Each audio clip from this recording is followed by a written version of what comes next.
29 апреля 2025 года введен запрет сроком на 6 месяцев на вывоз лома и отходов черных и цветных металлов с территории Республики Казахстан всеми видами транспорта.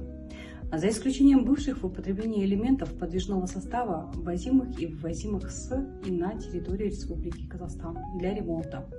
Для этого участники внешнеэкономической деятельности за 5 рабочих дней до предполагаемой даты перемещения товара через государственную границу предоставляют в Министерство промышленности и строительства договоры на проведение ремонта, декларацию на товары при ее наличии, а также акты выполненных работ в течение 5 рабочих дней после ввоза указанных товаров.